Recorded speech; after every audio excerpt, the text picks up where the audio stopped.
January 4th, 1931. W. Dyer. My name is William Dyer, and I'm a professor of geology at the Miskatonic University, Massachusetts. Our mission in the Antarctic is to conduct several geological surveys and, soil properties permitting, archaeological digs on parts of the continent that haven't been explored by previous expeditions. After several grueling weeks at sea aboard the Arkham, we have finally reached our destination. Following the unloading of the expedition's cargo, the ship is to make the return trip to bring further supplies. Aside from the usual reports on our surveys, I will keep a diary and instruct several key members of the team to do the same. Antarctica is, for all intents and purposes, a new scientific frontier, and I want to preserve even the minutest of details for posterity in case our expedition fails under unforeseen circumstances. January the 10th, 1931. W. Dyer. We erected a rudimentary shack for the team with the supplies we brought. It should prove a better shelter than the number of tents we had to spend the last 6 nights in if we intend to stay for as long as we have planned, which is several weeks. The Arkham is scheduled to return in 14 days with supplies. January the 12th, 1931. W. Dyer.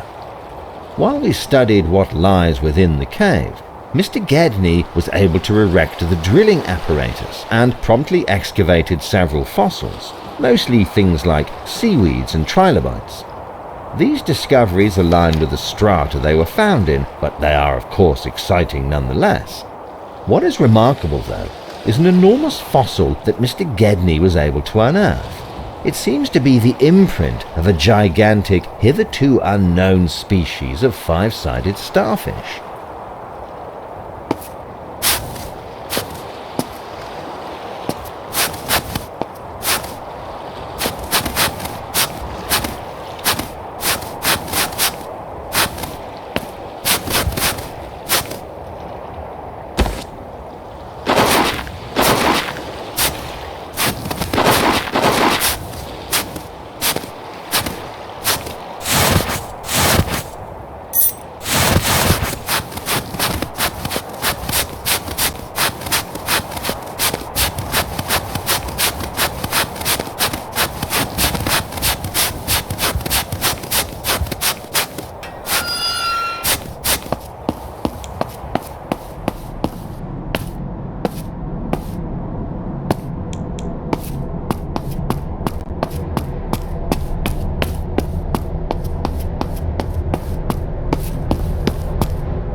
January the 11th, 1931. W. Dyer. After successfully establishing a base camp and setting up a basic hut, my research assistant Danforth and I have set out to inspect this conspicuous cave entrance, then marched on. What we found inside must be seen to be believed. A construct of some kind, then an entrance leading further into the darkness, all built in stone. It must have been built by an ancient people thousands of years ago. I have yet to find an answer to the question of how they possibly could have arrived, let alone how they sustained themselves in Antarctica. How were humans of yore able to stay alive in such a hostile environment, not to mention to erect such an imposing structure? January the 13th, 1931. W. Dyer. After examining the structure further, we surmised that it must be far more ancient than we initially believed.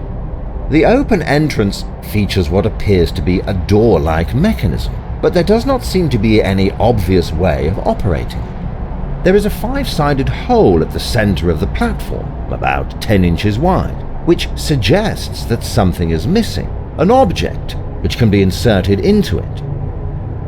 January the 16th, 1931. W. Dyer. We've found a strange object embedded in the ice, not far from the entrance. It's a 5-sided cylinder, primarily made of stone with a star-shaped top.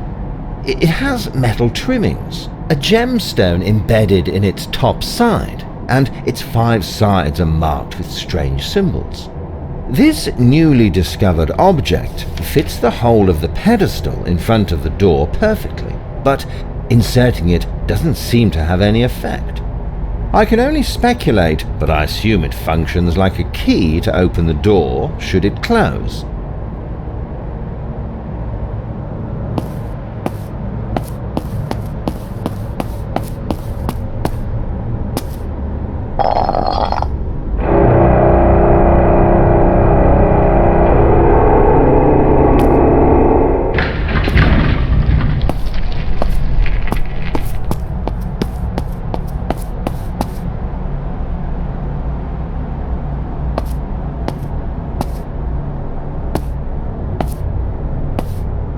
January the 13th, 1931. W. Dyer.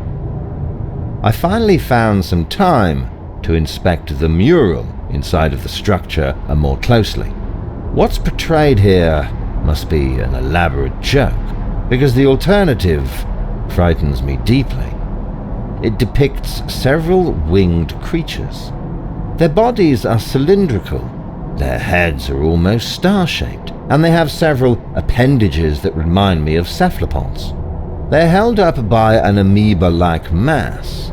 Below this, there is what I can only describe as a simplified map of the solar system. The mass to the left may represent the Sun, while the circles to the right of it may represent certain planets. The third circle, Earth, is slightly shifted upwards, possibly to highlight it. This iconography is unlike anything I'm familiar with.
January 17th, 1931. W. Dyer.